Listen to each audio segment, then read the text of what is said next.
Empresa rural é um empreendimento de pessoa física ou jurídica, pública ou privada, que explore econômica e racionalmente imóvel rural, dentro de condição de rendimento econômico, vetado, da região em que se situe e que explore área mínima agricultável do imóvel segundo padrões fixados, pública e previamente, pelo Poder Executivo, para esse fim, equiparando-se às áreas cultivadas, às pastagens, às matas naturais e artificiais, e às áreas ocupadas com benfeitorias. Parágrafo único. Não se considera latifúndio o imóvel rural, qualquer que seja a sua dimensão, cujas características recomendem, sob o ponto de vista técnico e econômico, a exploração florestal racionalmente realizada, mediante planejamento adequado. O imóvel rural, ainda que de domínio particular, cujo objeto de preservação florestal ou de outros recursos naturais haja sido reconhecido para fins de tombamento pelo órgão competente da administração pública, Lei nº 8.629, de 25 de fevereiro de 1993, que dispõe sobre a regulamentação dos dispositivos constitucionais relativos à reforma agrária, dispõe em seu artigo 2º a propriedade rural que não cumprir a função social prevista no artigo 9º é passível de desapropriação nos termos desta lei, respeitados os dispositivos constitucionais. Artigo 4º. Para os efeitos desta lei, conceituam-se imóvel rural o prédio rústico de área contínua, qualquer que seja a sua localização, que se destine ou possa se destinar à exploração agrícola, pecuária, extrativa, vegetal, florestal ou agroindustrial. Pequena propriedade. O imóvel rural de área compreendida entre 1 e 4 módulos fiscais. Média propriedade. O imóvel rural de área superior a 4 e até 15 módulos fiscais. Parágrafo único. São insuscetíveis de desapropriação para fins de reforma agrária a pequena e a média propriedade rural, desde que o seu proprietário não possua outra propriedade rural. Artigo 5º. A desapropriação por interesse social aplicável ao imóvel rural que não cumpra sua função social importa prévia e justa indenização em títulos da dívida agrária. O que é módulo fiscal? Artigo 50 do Estatuto da Terra. Unidade de medida expressa em hectares, fixada para cada município, considerando os seguintes fatores: tipo de exploração predominante, outras explorações existentes no município que, embora não predominantes, sejam significativas em função da renda ou da área utilizada. Conceito de propriedade familiar. A Lei nº 8.629 complementa a Lei 4.504 no tocante à desapropriação de terras para a reforma agrária. A luta pela terra no Brasil tem gerado um conjunto de estratégias de pressão ao Estado. Nesse conjunto, destaca-se o papel da ocupação de propriedades pelos integrantes dos movimentos sociais ligados ao campo. Devido à banalização dessa estratégia, no governo do presidente Fernando Henrique Cardoso, foi editada a medida provisória número 2183/56, de 24 de agosto de 2001, que impede a desapropriação de terras ocupadas pelos movimentos sociais. Veja o que estabelece o texto legal. Artigo 4º. A Lei nº 8.629, de 25 de fevereiro de 1993, passa a vigorar com as seguintes alterações. Parágrafo 6º. O imóvel rural de domínio público ou particular, objeto de esbulho processório ou invasão motivada por conflito agrário ou latifundiário de caráter coletivo, não será vistoriado, avaliado ou desapropriado nos 2 anos seguintes à sua desocupação, ou no dobro desse prazo, em caso de reincidência, e deverá ser apurada a responsabilidade civil e administrativa de quem concorra com qualquer ato omissivo ou comissivo que propicie o descumprimento dessas vedações. Parágrafo 7º. Será excluído do programa de reforma agrária do governo federal quem, já estando beneficiado com lote em projeto de assentamento, ou sendo pretendente desse benefício na condição de inscrito em processo de cadastramento e seleção de candidatos ao acesso à terra, for efetivamente identificado como participante direto ou indireto em conflito fundiário que se caracterize por invasão ou esbulho de imóvel rural de domínio público ou privado, em fase de processo administrativo de vistoria ou avaliação para fins de reforma agrária, ou que esteja sendo objeto de processo judicial de desapropriação em vias de emissão de posse ao ente expropriante e bem assim quem for efetivamente identificado como participante de invasão de prédio público, de atos de ameaça, sequestro ou manutenção de servidores públicos e outros cidadãos em cárcere privado, ou de quaisquer outros atos de violência real ou pessoal praticados em tais situações. Parágrafo 8º. A entidade, a organização, a pessoa jurídica, o movimento ou a sociedade de fato que, de qualquer forma, direta ou indiretamente, auxiliar, colaborar, incentivar, incitar, induzir ou auxiliar, colaborar, incentivar, incitar, induzir ou participar de invasão de imóveis rurais ou de bens públicos, ou em conflito agrário ou fundiário de caráter coletivo, não receberá qualquer título ou recursos públicos.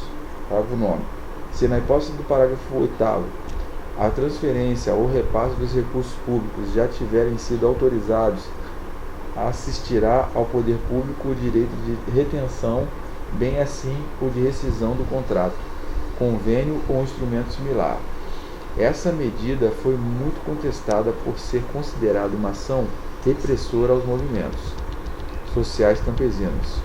Estimado candidato, faz-se necessário perceber que as terras no Brasil estão fortemente concentradas nas mãos de uma pequena parcela da população. Perceba melhor na leitura abaixo o estabelecimento de mais de 1.000 hectares correspondente em número apenas 1% do total das propriedades, mas correspondem a 45,1% do total da área ocupada por estabelecimentos rurais no país. Isso demonstra o padrão concentracionista no campo brasileiro, uma vez que se os estabelecimentos rurais com até 10 hectares representam 49,7% dos estabelecimentos rurais, ocupando apenas 2,2% da área agrícola total. A explicação para esse padrão de concentração é a absorção dos estabelecimentos de até 10 hectares e 10 a 100 hectares pelos outros estabelecimentos maiores. Esse processo de concentração que vem ocorrendo no país é chamado de fagocitose rural e confirma a tese que há uma tendência de concentração fundiária no país. Nesse cenário de concentração, observa-se um importante movimento de resistência, são os movimentos de luta pela terra. No Brasil, esse tipo de movimento só passou a existir no século XX. Ligas camponesas, 1950, Nordeste, sindicatos rurais, igreja, comunidades eclesial de base, comunidade eclesial de base, ICPT, Comissão Pastoral da Terra, Movimento Sem Terra, 1980. Outras denominações de movimentos são comuns, mas pelo histórico de formação, verifica-se que tem origem nos movimentos citados anteriormente. Evolução e tendências do setor de transportes. Caro estudante, nessa unidade abordaremos um dos maiores gargalos ao pleno desenvolvimento brasileiro, que é a falta de infraestrutura do nosso sistema de transporte. Hoje não basta produzir, é indispensável por a produção em movimento, pois agora é a circulação que preside a produção. No período colonial, a interiorização se deu seguindo o Vale dos Rios, em especial na Amazônia. A ligação entre as diversas áreas produtivas e as áreas consumidoras se davam pelo uso do sistema aquaviário. A expansão da cana-de-açúcar dependia da navegação fluvial e costeira e do transporte terrestre, carruagem e montaria, para interligar as zonas produtivas aos portos que se ligavam com o exterior. Assim, após a instalação econômica de uma região é que se instalavam os sistemas de transportes. Basta observarmos o caso do café. Mapa ferroviário de São Paulo.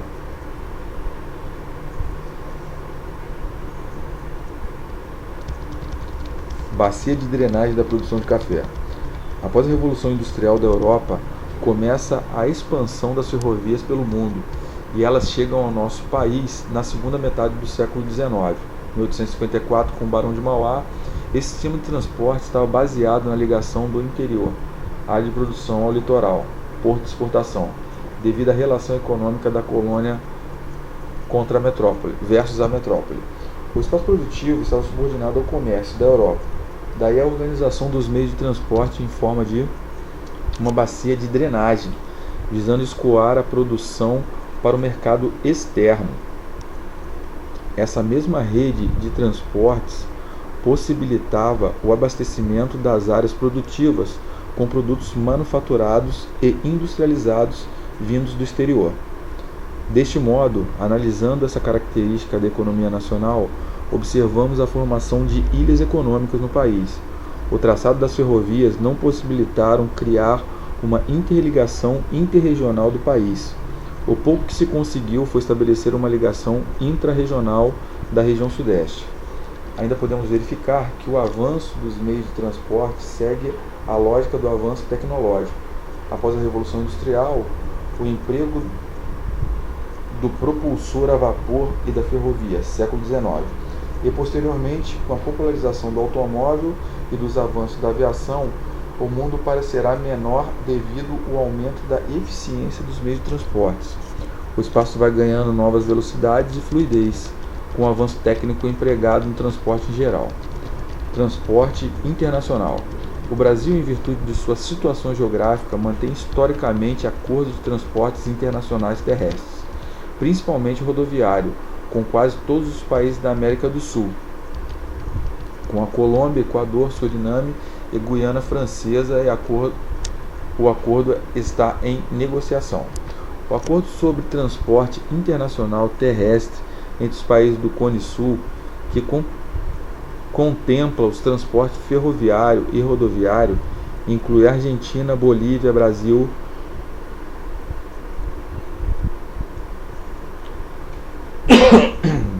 Chile, Peru, Paraguai e Uruguai.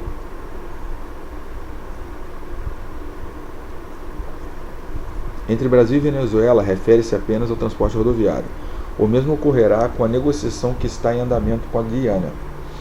O Mercado Comum do Sul, Mercosul, que é um tratado de interligação com maior amplitude entre Argentina, Brasil, Paraguai e Uruguai, absorveu o acordo de transporte do Cone Sul.